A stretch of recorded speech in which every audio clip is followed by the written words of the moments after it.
કેમ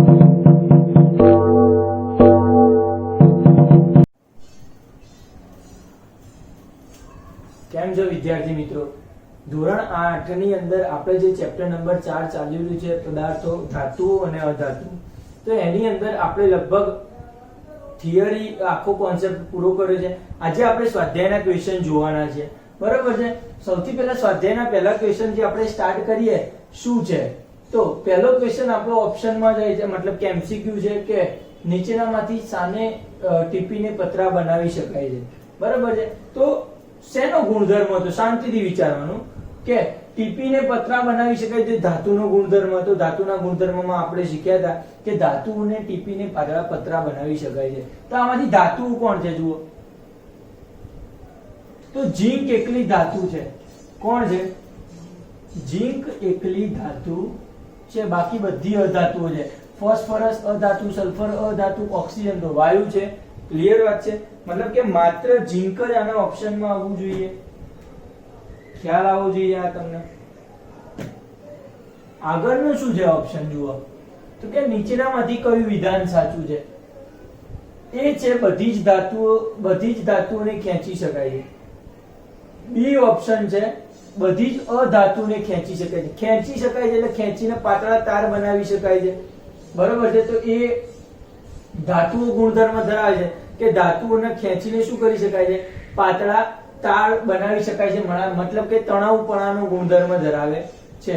તો બરોબર, તો કે બધી ધાતુઓને તમે ખેંચી શકો, મતલબ કે લોખંડ હોય તો લોખંડને ખેંચીને પાતળા તાર બનાવી શકો, તો કે ના, માત્ર સોના અને ચાંદી ને એવી જેવી ધાતુઓ જે છે, સોનું અને ચાંદી, તો એને જ તમે ખેંચીને પાતળા તાર બનાવી શકો. તો બધી ધાતુને ના બનાવી શકાય, મતલબ કે બધી જ ધાતુને ખેંચીને બધી ધાતુઓને ખેંચી શકાય છે.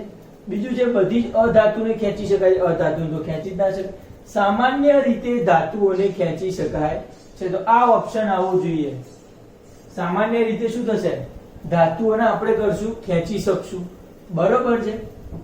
પછી આગળ જુઓ, કેટલીક અધાતુઓને ખેંચી શકાય છે, એમાં શું આવે? કેટલીક અધાતુને ખેંચી શકાય છે, એમાં શું આવવું જોઈએ? તો કે એ પણ ના આવવું જોઈએ. આમાં ખ્યાલ આવે છે તમને? આટલો તમને ખ્યાલ આવી જવું જોઈએ. આગળ શું છે તો કે ક્વેશ્ચન નંબર 3 છે. આ ખાસ જોજો, ખાલી જગ્યા છે, બરાબર છે. ખાલી જગ્યા એ છે કે ફોસ્ફરસ એ ખૂબ ખાલી જગ્યા ધાતુ છે. મતલબ કે ફોસ્ફરસ તમે ક્યાં જોઈ હતી? તો આપણે જ્યારે અધાતુ તત્વોના રાસાયણિક ગુણધર્મો જોતા હતા ત્યારે ફોસ્ફરસ તત્વ આવ્યું હતું, બરાબર છે. તો ફોસ્ફરસ કરતું હતું શું? વિચાર લો. તો ફોસ્ફરસ એક તો અધાતુ છે, બરાબર. અને જો એના શેમાં રાખવામાં આવે તો કે પાણી સાથે રાખવામાં આવે, કારણ કે હવા સાથે શું કરે છે? પ્રક્રિયા કરે છે. મતલબ કે એટલા માટે જ ફોસ્ફરસ છે એ કેવી ધાતુ છે? સક્રિય અધાતુ છે. કેવી અધાતુ કહી શકાય? સક્રિય અધાતુ છે એવું કહી શકાય.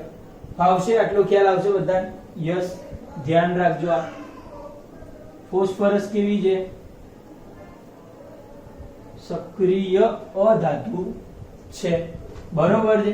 એના પછી ક્વેશ્ચન નંબર 2 જુઓ, બરોબર છે. જો અહીંયા અધાતુ શબ્દ વાપર્યો છે, ફોસ્ફરસ છે અધાતુ છે અને કેવું છે? સક્રિય અધાતુ છે. બીજો કદાચ ક્વેશ્ચન હોય તો એવું પણ પૂછાઈ શકે કે સોડિયમ જે છે, તો સોડિયમ ખૂબ જ સક્રિય ધાતુ છે. ધાતુ હોય તો સોડિયમ સક્રિય ધાતુ છે અને અધાતુ હોય તો ફોસ્ફરસ સક્રિય અધાતુ છે. ખ્યાલ આવી ગયો? ચલો, એના પછી જે ધાતુઓ ઉષ્માની અને ખાલી જગ્યા છે, તો ધાતુનો એક ગુણધર્મ હતો કે ધાતુઓ ઉષ્માની અને વિદ્યુતની સુવાહક હોય છે, બરોબર છે. તો આપણે શું લખી શકીએ? ધાતુઓ ઉષ્માની અને વિદ્યુતની સુવાહક છે, આવું લખી શકાય. ખ્યાલ આવી ગયો? ધાતુઓ શું છે? ઉષ્માની અને વિદ્યુતની સુવાહક છે. પછી જુઓ, આયન એ કોપર કરતા ખાલી જગ્યા સક્રિય છે. મતલબ કે વધારે સક્રિય છે કે ઓછું સક્રિય છે એવું લખવાનું છે. તો તમે વિચારી લો કે આયન જે છે, આયન એટલે કે લોખંડ એટલે કે Fe, તો એ કોપર કરતા વધુ સક્રિય છે કે ઓછું સક્રિય છે? વિચારો જલ્દી. મેં ચલાવ્યું છે તો આપણે આ રીતેથી સક્રિયતા શ્રેણી સૌથી ઓછી હતી કોપરની, પછી એના કરતા વધારે સક્રિય ધાતુ હતી લોખંડ, અને એના કરતા વધારે સક્રિય ધાતુ હતી ઝીંક. પડે છે? તો આમાં આયર્ન જે છે એ કોપર કરતા કેવી છે? વધારે સક્રિય ધાતુ છે. બરોબર છે? આયર્ન એ કોપર કરતા વધારે સક્રિય ધાતુ છે. તો અમારે આટલું યાદ રાખવાનું છે, સૌથી વધારે ઝીંક ધાતુ સક્રિય છે, એના કરતા ઓછી આયર્ન ધાતુ સક્રિય છે, અને સાવ ઓછી કોણ છે? કોપર સાવ ઓછી સક્રિય ધાતુ છે. ચલો હવે ધાતુઓ એસિડ સાથે પ્રક્રિયા કરીને ખાલી જગ્યા વાયુ બનાવે છે. તો તમે જોયું છે કે ધાતુઓ, જેમ કે તમે મેગ્નેશિયમની અને ઝીંક ધાતુની પ્રક્રિયા કરી હતી એસિડ સાથે, તો શું આવતું હતું? હાઇડ્રોજન વાયુ બનાવે છે. યાદ રાખવું, હાઇડ્રોજન વાયુ બનાવે છે. ધાતુઓ હંમેશા એસિડ સાથે પ્રક્રિયા કરી હાઇડ્રોજન વાયુ બનાવે છે. યાદ રહેશે બધાને? ધાતુઓ હોય તો જ એસિડ સાથે પ્રક્રિયા કરે અને હાઇડ્રોજન વાયુ બનાવે. જો અધાતુ હોય તો લગભગ એસિડ સાથે પ્રક્રિયા કરે નહીં. બરોબર છે? ખાલી ધાતુ જ એસિડ સાથે પ્રક્રિયા કરી હાઇડ્રોજન વાયુ બનાવશે. એમાં હાઇડ્રોજન આવવું જોઈએ. ક્વેશ્ચન નંબર 4 છે ખરા ખોટા. સામાન્ય રીતે અધાતુઓ એસિડ સાથે પ્રક્રિયા આપે છે. આના જેવું આવ્યું, ધાતુ એસિડ સાથે પ્રક્રિયા કરીને કોણ આપશે? હાઇડ્રોજન. પણ સામાન્ય રીતે અધાતુઓ એસિડ સાથે પ્રક્રિયા આપે છે, તો ખોટું છે. બરોબર? કારણ કે અધાતુઓ એસિડ સાથે પ્રક્રિયા ના આપે, ખાલી ધાતુઓ જ એસિડ સાથે પ્રક્રિયા આપીને હાઇડ્રોજન વાયુ મુક્ત કરશે. એટલે અધાતુઓ એસિડ સાથે પ્રક્રિયા આપતા નથી. તો એ વાત યાદ આવી જોઈએ. પછી સોડિયમ એ સક્રિય ધાતુ છે. અહીંયા શું લખ્યું હતું? તો ફોસ્ફરસ એ સક્રિય અધાતુ છે અને સોડિયમ એ સક્રિય ધાતુ છે. તો સાચું છે. આ બે, પેલી ફોસ્ફરસ અધાતુ તરીકે સક્રિય છે એવું યાદ રાખવાનું. કારણ કે ફોસ્ફરસ જે છે આ અધાતુને જો તમે હવામાં ખુલ્લી રાખો તો તરત જ સળગી જાય છે થોડીક વારમાં. એટલે એને શેમાં રાખવામાં આવે છે? પાણીમાં રાખવામાં આવે છે ફોસ્ફરસને. જ્યારે સોડિયમ છે, આ ધાતુ, સોડિયમ ધાતુ કેવી છે? તો કે હવા અને પાણી બંને સાથે પ્રક્રિયા આપે. મતલબ કે હવામાં પણ સળગી જાય, પાણીમાં પણ સળગી જાય. બરોબર છે? તરત જ શું કહેવાય? વિસ્ફોટ થઈ જાય, મતલબ કે આગ પકડી લે ઝડપથી. અને એટલા માટે સોડિયમ ધાતુને શેમાં રાખવામાં આવે છે? તો આપણે શીખી ગયા સોડિયમ ધાતુને કેરોસીનમાં રાખવામાં આવે છે. શેમાં રખાય? કેરોસીનમાં રાખવામાં આવે છે. ચલો, કોપર એ ઝીંક સલ્ફેટના દ્રાવણમાંથી ઝીંકને વિસ્થાપિત કરે છે. સાચું કે ખોટું? તો આમાંથી ઝીંક સલ્ફેટનું દ્રાવણ છે, આવું છે, સમજી લો. અહીંયા લખું છું, ઝીંક સલ્ફેટ એટલે ZnSO4 કહેવાય. ઝીંક સલ્ફેટ એટલે શું કહેવાય? ઝીંક એટલે Zn ને સલ્ફેટ એટલે SO4. તો એના દ્રાવણમાંથી કોપર, આની કોપર સાથે પ્રક્રિયા કરે તો કોપર આનું વિસ્થાપન કરી શકે એવું કહું છું. બરોબર છે? દ્રાવણમાંથી ઝીંકને, અહીંયાથી ઝીંકને હટાઈ શકે. તો એના માટે આ કોપર જે છે એ ઝીંક કરતા કેવી હોવી જોઈએ? આ વધુ સક્રિય હોવી. તો હવે નીચે જુઓ, ઝીંક, Fe અને કોપર, તો વધુ સક્રિય છે કે ઓછી છે? તો કોપર તો ઓછી છે, ઝીંક છે એ વધારે છે. ઝીંક વધારે સક્રિય છે એટલે ત્યાંથી હલવાની નથી. કોપર ઓછી સક્રિય છે, મતલબ કે અહીંયા કોપર એ ઝીંક સલ્ફેટના દ્રાવણમાંથી ઝીંકને વિસ્થાપિત કરે નહીં. ખોટી વાત છે. આ વિસ્થાપિત કરે છે તો કે ખોટું. પડી ગઈ ખબર? યસ. કોલસામાંથી તાર ખેંચી શકાય. કોલસો હોય તેમાંથી તાર બનાવી શકાય. તમારું વિચાર, કોલસો ધાતુ છે કે અધાતુ છે? ધાતુ થોડી છે, અધાતુ છે કોલસો. તો અધાતુમાં તો થોડી એવો ગુણધર્મ હતો. અધાતુને ખેંચીને તાર બનાવી શકાય નહીં. તો ખોટી વાત થઈ ગઈ, ના ખબર પડી. પડે છે કમ્પ્લીટ? ચલો, હવે ભેદ સ્પષ્ટ કરવાના છે, મતલબ કે તફાવત જેવું લખવાનું છે. બરોબર? ક્વેશ્ચન 5 તરીકે આપ્યું છે. તમને આગળ મુદ્દાઓ આપે છે, મુદ્દાની મદદથી આપણે ડાયરેક્ટ લખશું.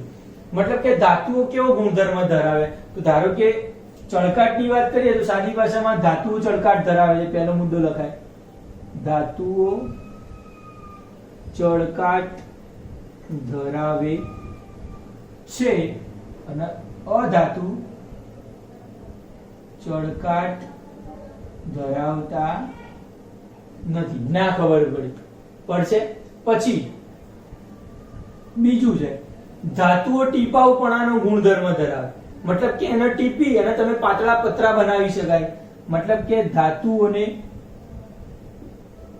ટીપી શકાય છે. આપણે શું લીધું હતું? પેલું લુહાર વાળું અને લોખંડનું ઉદાહરણ લીધું હતું. તો લોખંડના આકારમાં ફેરફાર કરી શકે છે, ટીપી શકે છે. અને અધાતુ એટલે કે લાકડું લીધું હતું તો લાકડું તો તૂટી જતું હતું. બરોબર છે?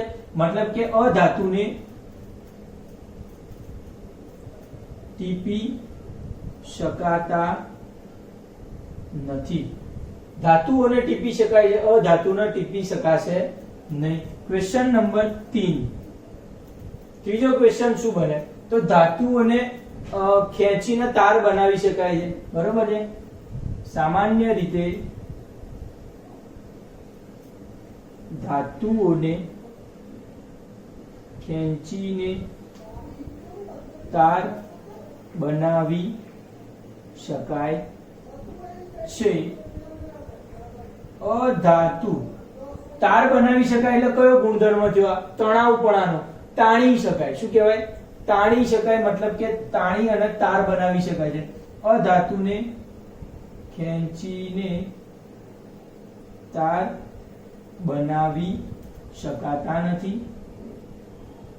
ના ખબર પડી, બરોબર છે. ત્રીજો ચોથો ઓપ્શન જોઈએ તો ધાતુઓ છે એ વજનમાં કેવા છે? મજબૂત છે, બરોબર છે. વજનમાં ભારે છે અને પાછું વિદ્યુત અને ઉષ્માના સુવાહક છે. ધાતુઓ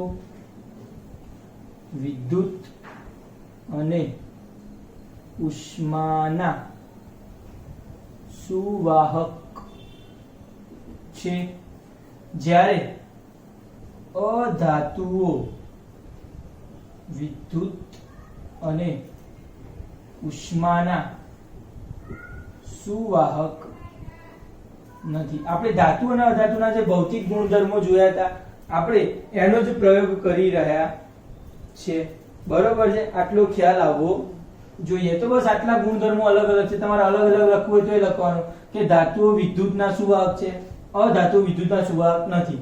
ધાતુઓ ઉષ્માના સુવાહક છે, અધાતુઓ ઉષ્માના સુવાહક નથી. એવું પણ લખી શકાય છે, બરાબર છે. બાકી ધાતુના ભૌતિક ગુણધર્મોમાંથી કે ધાતુઓ મજબૂત હોય છે તો એ પણ લખી શકાય. અધાતુઓ મજબૂત હોતા નથી. ખાલી અપવાદમાં અમુક એક બે હતા. તેવા અલગ અલગ મુદ્દાઓ તમે લખી શકો. મેં 4 જ મુદ્દા લખ્યા છે અહીંયા. ખ્યાલ આવી ગયો? તો આ થઈ ગયું સ્વાધ્યાયના 1 થી 5 ક્વેશ્ચન. આગળના ક્વેશ્ચન આપણે જોઈએ તો વિધાનો માટેના કારણો માંગ્યા છે. શું માંગ્યું છે? કારણો માંગ્યા છે. એ કારણો જુઓ કે કયા કયા આવી શકે.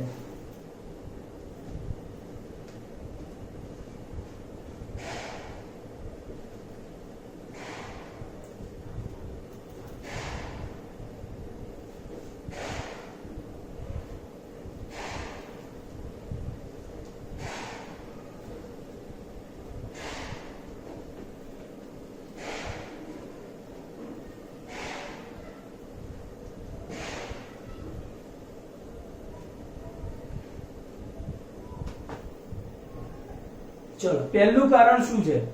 તો કે ખાદ્ય પદાર્થોને પેક કરવા માટે એલ્યુમિનિયમ ફોઇલ વપરાય છે. પહેલું કારણ છે ખાદ્ય પદાર્થોને પેક કરવા એલ્યુમિનિયમ ફોઇલ વપરાય છે.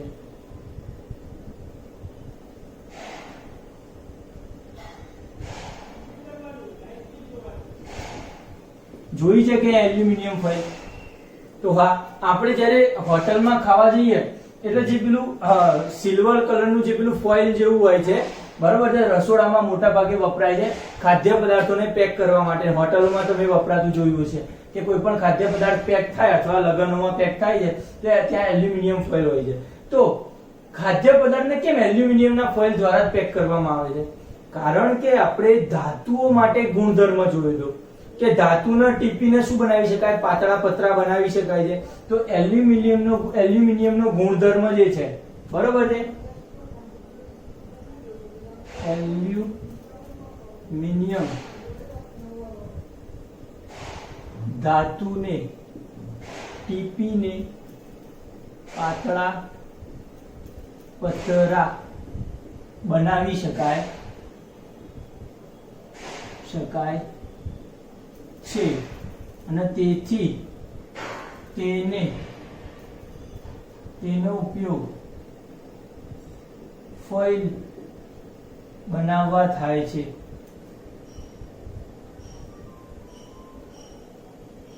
બરોબર, ખૂબ જ પાતળું હોય છે આ ફોઇલ, બરોબર છે. તો એલ્યુમિનિયમ ખાલી એવી ધાતુ છે કે જે પાતળું એકદમ કરી અને એનો આપણે ફોઇલ બનાવવા ઉપયોગ કરશું. એટલા માટે ખાદ્ય પદાર્થોને પેક કરવા કોણ વપરાય છે? Aluminium foil. કારણ કે શું છે તો એ ધાતુ છે એટલે શું કે ખોરાકનો બગાડ છે નહીં, બરોબર છે. વધારામાં શું છે કે જલ્દીથી ટીપીને પાતળું કરી શકાશે, એટલા માટે આપણે એનો ઉપયોગ કરશું. ક્વેશ્ચન નંબર 2 શું છે જુઓ. ક્વેશ્ચન નંબર 2 એવો છે કે ગરમ પ્રવાહીમાં ડુબાડવામાં આવતા સળિયા ધાતુ તત્વોના બનેલા હોય છે. ગરમ પ્રવાહીમાં ડુબાડવામાં આવતા સળિયા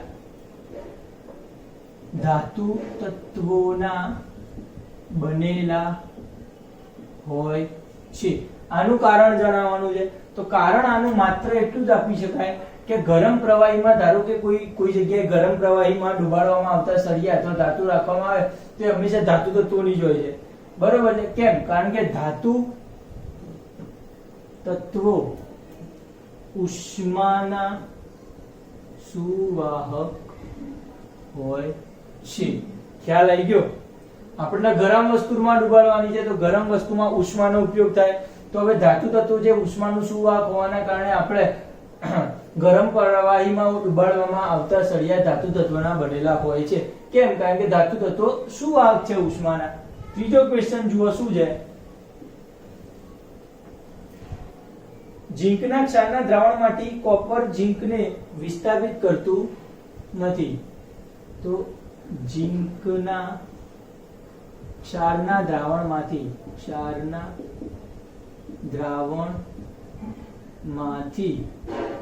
કોપર ઝીંકને વિસ્થાપિત કરતું નથી, બરોબર છે. કારણ શું? કેમ આ ઝીંક જે છે ઝીંકને કોપર વિસ્થાપન કરી શકતું નથી? હવે ઝીંકનું ક્ષારનું દ્રાવણ એટલે કયું થાય? તો હું લખું ZnSO4. આને ઝીંકનું ક્ષારનું દ્રાવણ કહી દઉં અને એની કોપર સાથે પ્રક્રિયા કરું તો આ કોપર જે છે એ શું છે અહીંયાથી ઝીંકને હટાવવું જોઈએ, બરોબર છે. ઝીંકને શું કરવું પડે? અહીંયાથી હટાવવું જોઈએ. પણ એના માટે કોપરનું શું હોવું જોઈએ? આ તો પ્રક્રિયા થશે નહીં એવું આવે. કેમ? કારણ કે કોપર ધાતુ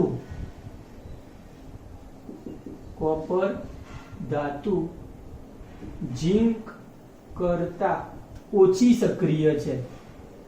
સક્રિય આપણે જોયું તો હમણાં કેવી રીતે? તો આ રીતના હોય. ઝીંક સૌથી વધારે હોય, પછી Fe હોય ને પછી કોપર હોય. આ જે ઝીંક ધાતુ જે છે એ કોપર કરતા કેવી છે? વધારે સક્રિય છે. મતલબ કે કોપર છે ઝીંક કરતા ઓછું છે. તો કોપર જો ઓછું સક્રિય હોય તો ઝીંક ધાતુનું વિસ્થાપન કરી શકતું નથી. તો કોપર ધાતુ ઝીંક કરતા ઓછી સક્રિય છે, તેથી ઝીંકનું વિસ્થાપન કરી શકાતું નથી.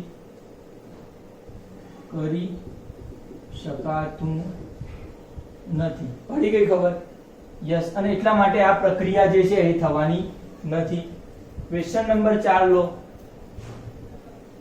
સોડિયમ અને પોટેશિયમને કેરોસીનમાં સંગ્રહ કરવામાં આવે છે. શું છે? સોડિયમ અને પોટેશિયમ ને કેરોસીનમાં સંગ્રહ કરવામાં આવે છે. કારણ આપો. સોડિયમ અને પોટેશિયમને કેમ કેરોસીનમાં સંગ્રહ કરવામાં આવે? યસ. કારણ કે સોડિયમ અને પોટેશિયમ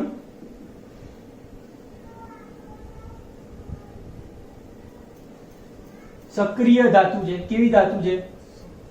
સક્રિય ધાતુ છે. અને તે મતલબ કે સોડિયમ અને પોટેશિયમ બંને હવા અને પાણી સાથે પ્રક્રિયા કરી ઉષ્મા ઉત્પન્ન કરે છે. મતલબ કે શું થાય છે? સળગી જાય છે. ઉષ્મા ઉત્પન્ન કરે છે એનો મતલબ શું થયો? કે સળગી જાય છે. હવા અને પાણી સાથે તરત પ્રક્રિયા કરશે.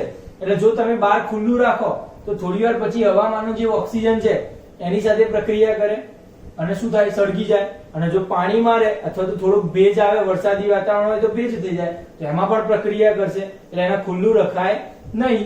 એટલે કે તરત જ ઉષ્મા ઉત્પન્ન કરે છે, તેથી તેને કેરોસીનમાં રાખવામાં આવે છે.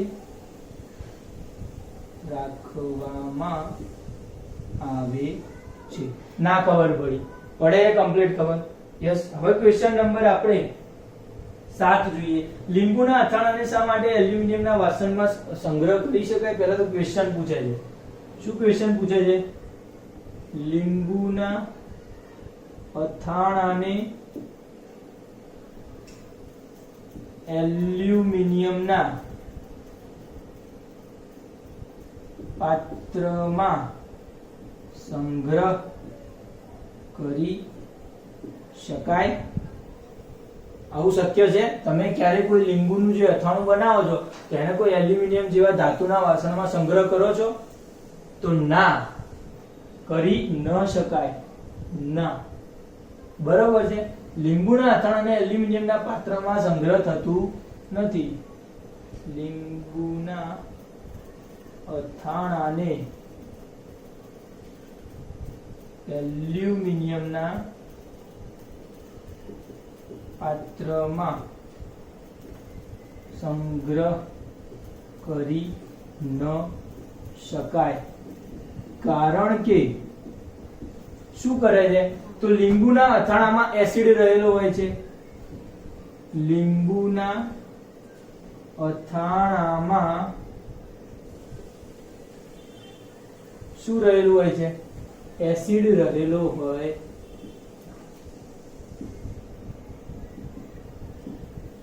છે. લીંબુના અથાણામાં એસિડ રહેલો હોય છે અને તે એલ્યુમિનિયમ સાથે પ્રક્રિયા કરે છે.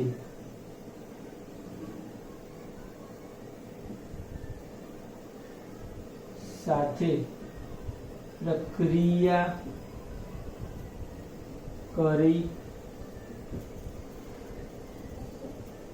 પ્રક્રિયા કરે છે અને કાટ ઉત્પન્ન કરે. જેમ લોખંડના કાટ લાગી શકે છે એમ એલ્યુમિનિયમમાં પણ ભેજ દ્વારા કાટ લાગે છે અને એસિડ સાથે પ્રક્રિયા કરીએ, એસિડ સાથે રાખીએ તો એલ્યુમિનિયમ તો ધાતુ છે, તો ધાતુ એસિડ સાથે પ્રક્રિયા કરશે અને ઝેરી તત્વો બનાવે છે. એટલા માટે આપણે લીંબુના અથાણાને એલ્યુમિનિયમના પાત્રમાં સંગ્રહ કરી શકાય નહીં. બરોબર છે? એલ્યુમિનિયમ સાથે પ્રક્રિયા કરે છે તો શું છે? કાટ ઉત્પન્ન કરે છે જે ઝેરી હોય છે. ઝેરી હોય છે અને એટલા માટે એલ્યુમિનિયમ ને લગભગ ધાતુના વાસણમાં, મતલબ કે કોપર જે તાંબુ જે છે, તાંબાના વાસણમાં પણ લીંબુના અથાણાને રાખવામાં આવે નહીં. ખ્યાલ આવી ગયો? યસ. હવે જોઈએ ક્વેશ્ચન નંબર 8 શું કહે છે.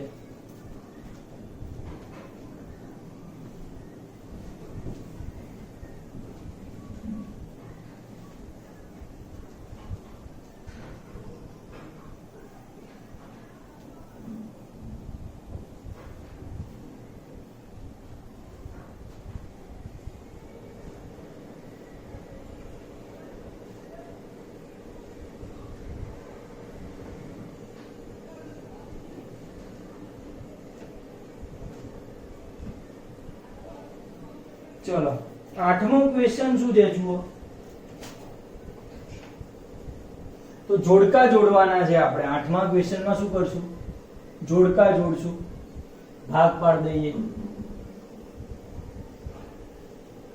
ચલો, જોડકા જોડવામાં પહેલું છે સોનું, આયર્ન, એલ્યુમિનિયમ,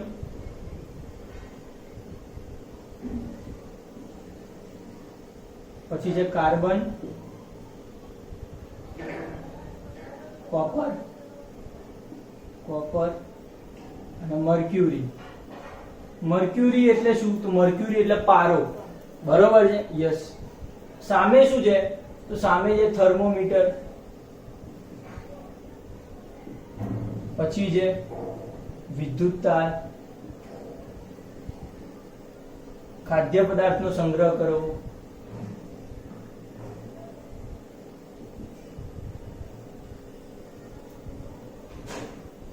આભૂષણો, યંત્રો અને બળતણ. આટલું છે, જોડકા જોડવાના આવશે. ચલો પહેલું શું છે? સોનું. સોનાનો ક્યાં ઉપયોગ જોયો છે? ઘરેણા પહેરો તમે સોનાના, તો મતલબ કે શું આવવું જોઈએ? આભૂષણો આવવા જોઈએ, બરોબર છે. શું આવવું જોઈએ સોનામાં? આભૂષણો, કારણ કે સોનાના આપણે ઘરેણા પહેરીએ છીએ. પછી જે આયર્ન મતલબ કે લોખંડ, તો લોખંડના શું બનાવવામાં આવે છે? તો મોટા મોટા મશીનો ને બધું શેનું હોય છે? લોખંડનું હોય છે, મતલબ કે યંત્રો બનાવવામાં આવે છે. લોખંડમાંથી શું બનાવવામાં આવે છે? યંત્રો બનાવવામાં આવે. એલ્યુમિનિયમ માંથી શું બનાવાય? એલ્યુમિનિયમ નું શું બની શકે વિચારી લો. તો કે ખાદ્ય પદાર્થોનો સંગ્રહ કરવો. ચલો કાર્બન નું, ખાદ્ય પદાર્થોનો સંગ્રહ મતલબ કે જે એલ્યુમિનિયમ ફોઇલ જે છે, બરોબર છે, એના એ ફોઇલ નો ઉપયોગ થાય છે ખાદ્ય પદાર્થનો સંગ્રહ કરવા માટે. પણ ખાટી વસ્તુ એમાં ના રાખી શકાય, લીંબુ જેવી, બરોબર છે, એસિડ હોય એટલે આપણે આગળ ભણી ચૂક્યા. કાર્બન નો ક્યાં ઉપયોગ થાય? કાર્બન નો ક્યાં ઉપયોગ થાય? તો કે બળતણ માટે. કારણ કે કાર્બન એટલે સાદી ભાષામાં શું કે? કોલસો. કાર્બન એટલે શું? કોલસો છે, એક અધાતુ તત્વ છે. તો કોલસાનો ઉપયોગ તો ક્યાં કરીએ છીએ આપણે? બળતણમાં કરીએ છીએ. કોપર નો ઉપયોગ ક્યાં કરશું આપણે? વિચારી લો. વિદ્યુત તારમાં. આપણે જે વીજળીના જે ઘરમાં શું કહેવાય છે વાયર હોય છે, એ વિદ્યુત તાર જે વાયર જે છે એમાં કોપર હોય છે, આપણે ચર્ચા કરી હતી. મર્ક્યુરી એટલે પારો, ક્યાં વપરાય? યસ, થર્મોમીટરમાં પારો વપરાય છે. થર્મોમીટરમાં જશે મર્ક્યુરી, ક્યાં જશે? થર્મોમીટરમાં. ના ફાવે, ફાવશે કમ્પ્લીટ. તો આ થઈ ગયા આપણા જોડકા જોડવાના, બરોબર છે. બહુ ગજબ જોડ્યા છે, તમે કન્ફ્યુઝ થઈ જાવ એવા, પણ સરખા તમે જોડી દેજો. સ્ટેપ બાય સ્ટેપ જોશો એટલે વાંધો આવવાનો નથી. ક્વેશ્ચન નંબર 9 શું કહે છે? નીચેના દરેક કિસ્સામાં શું થશે જ્યારે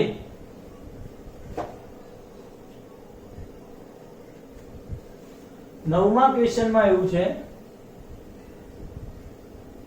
કે એમાં છે તાંબાની તકતી પર મંદની જગ્યાએ આપણે જલદ કરી દઈએ, સાંદ્ર સલ્ફ્યુરિક એસિડ રેડવામાં આવે. તાંબાની તકતી પર સાંદ્ર સલ્ફ્યુરિક એસિડ રેડવામાં આવે, શું થશે બોલો જલ્દી? તાંબાની તકતી પર સાંદ્ર સલ્ફ્યુરિક એસિડ આપણે રેડશું તો શું થવાનું છે?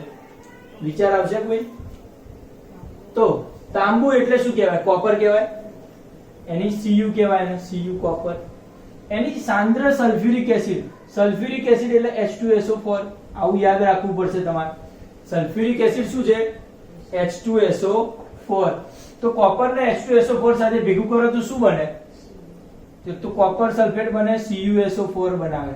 એક સલ્ફર ડાયોક્સાઇડ વાયુ પણ છૂટો પડે, અને હાઇડ્રોજન વાયુ, કોઈ પણ ધાતુની એસિડ સાથે પ્રક્રિયા કરો તો હાઇડ્રોજન વાયુ તો મળશે જ, બરોબર છે. સલ્ફર ડાયોક્સાઇડ પણ મળે છે. આ શું મળ્યું? Copper sulphate. આ શું મળ્યું? Sulphur dioxide. અને આ હાઇડ્રોજન વાયુ. ના ખબર પડી. આવી પ્રક્રિયા થશે. તાંબાની તકતી પર સાંદ્ર સલ્ફ્યુરિક એસિડ રેડવામાં આવે તો કોપર સલ્ફેટ બને છે, સાંદ્ર સલ્ફર ડાયોક્સાઇડ ઉત્પન્ન થાય છે અને હાઇડ્રોજન વાયુ મુક્ત થાય છે. તો આ પ્રક્રિયા લખો તોય ચાલે, અને એને ગુજરાતીમાં લખો કે કોપર સલ્ફેટ, સલ્ફર ડાયોક્સાઇડ અને હાઇડ્રોજન વાયુ મુક્ત થાય છે તો બી ચાલે. એટલે તમે જાતે તમારી રીતે નીચે લખી નાખજો, હું લખતો નથી. ચલો બ ઓપ્શન છે. ઓપ્શન બ માં શું છે? ઓપ્શન બ માં એમ છે કે લોખંડની ખીલીને કોપર સલ્ફેટના દ્રાવણમાં ડુબાડવામાં આવે. લોખંડની ખીલીને કોપર સલ્ફેટના દ્રાવણમાં ડુબાડવામાં આવે. પ્રક્રિયા લખતા આવડશે તમને લોખંડની ખીલી વાળી? વિચારો કયા દ્રાવણમાં ડુબાડ્યું છે? Copper sulphate. કોપર સલ્ફેટ એટલે શું હોય? CuSO4 હોય. કોણે ડુબાડ્યું?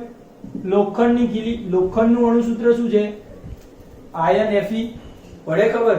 તો હવે આ પ્રક્રિયા થાય કે ના થાય તમે કહી દો. વિસ્થાપન પ્રક્રિયા કરવાની છે મતલબ કે સક્રિય ધાતુ છે કોપર કરતા વધારે છે કે ઓછી છે? વધારે છે, બરોબર છે. અને આ વધારે છે તો આનું શું કરશે? વિસ્થાપન કરશે. તો વિસ્થાપન પ્રક્રિયા થાય તો Fe ક્યાં જતી રહે? કોપરની જગ્યાએ જતી રહે. તો કોપરને હટાઈ દે, ત્યાંથી કોપરને હટાવ્યું એટલે હવે થઈ ગયું FeSO. અને કોપર ક્યાં થઈ ગયું? તો કે અલગ થઈ ગયું. ના ખબર પડી ગઈ. કેમ આવું થયું? તો કે આનો વિસ્થાપન પ્રક્રિયા કહેવાય. આ Fe ધાતુ સક્રિય હતી એટલે કોપરને હટાઈ શકી, બરોબર છે. જો અહીંયા હલકી ધાતુ હોત તો આને હટાઈ શકત નહીં. એટલે તમારે જોવું પડે કે આ સક્રિય ધાતુ છે કે નહીં. તો લોખંડની ખીલીને કોપર સલ્ફેટની દ્રાવણમાં ડુબાડવામાં આવે આટલે સુધી તો લખવાનું. તો અહીંયા લખું છું તો કોપરનું તો આયન મતલબ કે લોખંડ કોપરનું વિસ્થાપન કરે છે. અને આ પ્રક્રિયા લખવાની પડી ગઈ.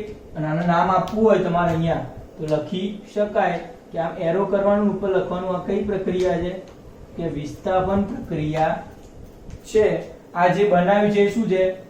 લોખંડનું સલ્ફેટ છે અથવા આયર્ન સલ્ફેટ છે. Iron sulphate. અને આ શું છે?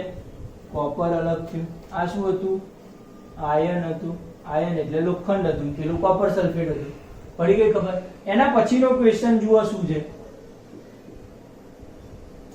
એના પછીનો ક્વેશ્ચન એવો છે કે સલોનીએ કોલસાના ટુકડાને ગરમ કર્યો. કોણ? કોલસાનો ટુકડો મતલબ કે કોલસા જે ચૂલામાં આવે એને ગરમ કર્યા અને ઉત્પન્ન થતા વાયુને કસ નળીમાં લીધો. હવે વાયુની પ્રકૃતિ જાણવાના છે અને એ દરમિયાન થતી પ્રક્રિયાનું સમીકરણ લખવાનું છે. પ્રક્રિયાનું સમીકરણ સૌથી પહેલા લખું. શું લખ્યું છે? કોલસાના ટુકડાને ગરમ કર્યો. કોલસાના ટુકડાને ગરમ કર્યો. આપણે કોલસાના ટુકડાને ગરમ કરીએ તો શું થશે? અને ઉત્પન્ન થયેલા વાયુને કસનળીમાં લખવાનું છે, નાખવાનું છે. કોલસાને ગરમ કરીએ. કોલસો એટલે શું હોય? કાર્બન. એને લખાઈશું C લખાય કાર્બન. આ કાર્બન જે કોલસો જે છે એને જ્યારે તમે ગરમ કરશો તો જ્યારે તમે રસાયણ વિજ્ઞાનમાં ગરમ કરવાની વાત આવે એટલે ગરમ થતાની સાથે ઓક્સિજન વાયુ સાથે ભેગો થાય. કોની સાથે ભેગો થાય? કારણ કે ઓક્સિજન વાયુ જો પૃથ્વી પર ના હોય તો પૃથ્વી પર આગ જ ના લાગે. પડે છે ખબર? આગ લાગવા માટે જવાબદાર કારણ આ ઓક્સિજન વાયુ છે, બરોબર. એટલે કે કાર્બન જે છે ઓક્સિજન વાયુ સાથે પ્રક્રિયા કરે છે ગરમ કરશું એટલે. અને બનાવશે શું? કયો વાયુ બનાવે? CO2. તો આ છે કાર્બન, આ છે ઓક્સિજન. બનાવે શું? કાર્બન ડાયોક્સાઇડ બનાવે. એટલે જ્યારે તમે કોલસાના ટુકડાને ગરમ કરશો ત્યારે અંદરથી કયો વાયુ નીકળશે? Carbon dioxide. હવે સલોની પહેલા ઓપ્શનમાં એવું કહે છે કે એમાં એનો પ્રકૃતિ જાણવાની છે. એનો શું જાણવાની છે? પ્રકૃતિ મતલબ કે એનો સ્વભાવ એસિડિક હશે કે બેઝિક હશે? શું હશે? એસિડિક હશે તો કે બેઝિક હશે? તો પહેલા તો લાલ લિટમસ પેપર લેવાનું. લાલ લિટમસ પેપર અને ભૂરા લિટમસ પેપરનો ઉપયોગ કરશે. લાલ લિટમસ પેપર અને ભૂરા લિટમસ પેપરનો ઉપયોગ કરે. હવે આ કેવું છે? એસિડિક થશે કે બેઝિક થશે? જલ્દીથી ડાયરેક્ટ જોઈને કહી દેવું હોય કેવી ખબર પડે? એસિડિક થાય કે બેઝિક થાય? તો કાર્બન ધાતુ છે કે અધાતુ? અધાતુ છે ને કાર્બન, કારણ કે એમાંથી વિદ્યુતનો ઉષ્મા પસાર થતા નથી. તો આ કેવી છે? અધાતુ છે. અધાતુ હોય તો આ કેવું બને? એસિડિક બને. જો અધાતુ હોય તો એના દ્વારા જે ઓક્સાઇડ બને છે કેવું બને? એસિડિક બને. અને જો ધાતુ હોય, ધાતુના ઓક્સાઇડ કેવા હોય? બેઝિક હોય. આપણે એવું ભણ્યા છે. અધાતુના ઓક્સાઇડ એસિડિક મતલબ કે એસિડિક હશે. અને એસિડિક હોય તો એસિડ જે કયા લિટમસ પેપરમાં ફેરફાર કરે? હા, એ ભૂલા કહેવાય. એ ભૂલા મતલબ કે એસિડ મળતો. આ જે કાર્બન ડાયોક્સાઇડ જે છે, કાર્બન ડાયોક્સાઇડ એ એસિડિક ગુણધર્મ ધરાવતો હશે કારણ કે શું લખ્યું છે?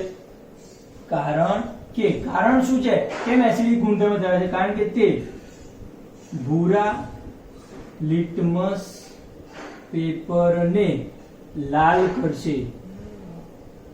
પડી ગયું? એટલે જ્યારે સલોની આ બે લિટમસ પેપર ડુબાડશે તો એમાં લાલ લિટમસ પેપર પર કોઈ અસર થશે નહીં. ભૂરું લિટમસ પેપર છે એ કેવું થઈ જશે? લાલ થઈ જશે. યાદ રાખજો. બરોબર છે? એટલે આપણને ખબર પડશે કાર્બન ડાયોક્સાઇડ કેવું છે? એસિડિક ગુણધર્મ છે. લાસ્ટ ક્વેશ્ચન શું છે? 11મો ક્વેશ્ચન એવું કહે છે કે એક દિવસ રીટા તેની માતા સાથે સોનીના ત્યાં ગઈ. ધ્યાન રાખજો, 11મો ક્વેશ્ચન બહુ મસ્ત છે. કોણ? રીટા એની માતા સાથે સોનીના ત્યાં ગઈ. સોનીના ત્યાં શું હોય? સોનું મળે. એ સોનું જે છે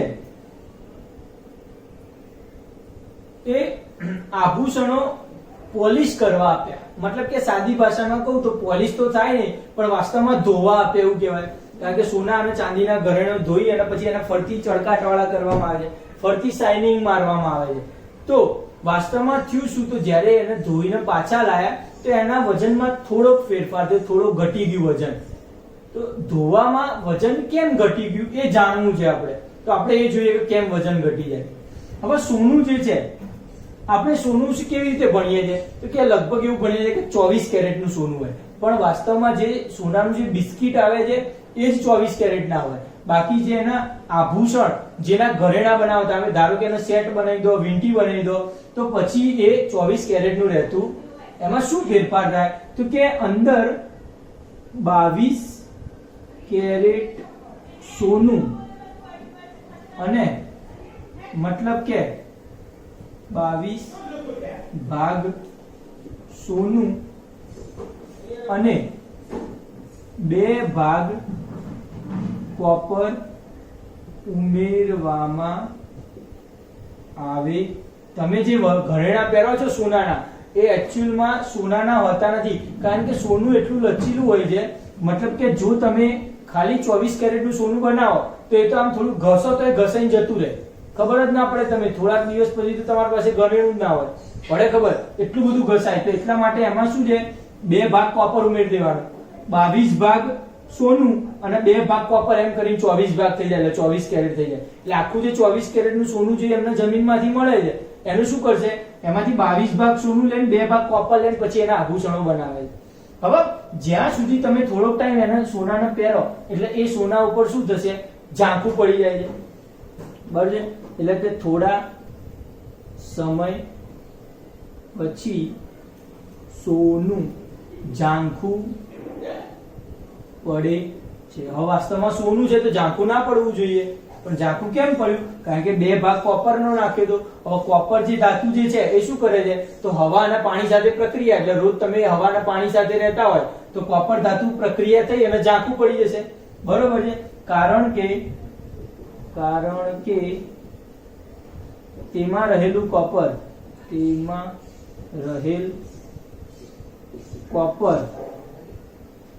પાણી અને હવા સાથે પ્રક્રિયા કરી ઝાંખું પડે છે. હવે જ્યારે આ રીટા અને એના મમ્મી જ્યારે ધોવા જાય છે, બરોબર છે, એટલે જ્યારે તેને શુદ્ધ કરવામાં, મતલબ કે પોલિશ કરવામાં આવે ત્યારે શું થશે? તો એના ઉપરથી આ ઝાંખું પડ દૂર થાય છે. ઝાંખું પડ દૂર થાય. એની ઉપર જે ઝાંખું પડ હતું એ શું થઈ ગયું? જતું રહ્યું. અને ઝાંખું પડ જતું રહેશે એટલે થોડુંક વજન શું થશે? ઘટી જશે. એટલે વજન ઓછો થાય છે. પડી ગઈ ખબર? એટલે સોનું વાસ્તવમાં 24 કેરેટનું હોતું નથી. તો તમે જે ઘરેણા પહેરો છે 22 ભાગ સોનાનો અને 2 ભાગ કોપરના ઉમેરવામાં આવે છે. પડી ગઈ? હવે થોડા સમય પછી જ્યારે સોનું ઝાંખું થાય અને પછી એને તમે ધોવા આપો સોનીને, તો શું કરશે? સોની એને ધોવે છે તો એના ઉપરથી જે ઝાંખું પડ છે એ દૂર થઈ જશે. એટલે ઝાંખું પડ જે હતું એ શું હતું? કોપર વાળું થોડુંક હતું. ત્યારે થોડોક ભાગ કોપરનો દૂર થાય એટલે કે શું થશે? તો કે આપણા વજનમાં થોડોક સોનામાં ઘટાડો થઈ જશે. ક્લિયર વાત છે? તો આપણે આ જે જોયું છે એ આપણે સ્વાધ્યાય પૂર્ણ કર્યું છે, ચેપ્ટર નંબર 4. આવતા લેક્ચરમાં આપણે ગણિતથી શરૂઆત કરશું, ફરીથી ગણિતના લેક્ચર લઈશું. બરોબર છે?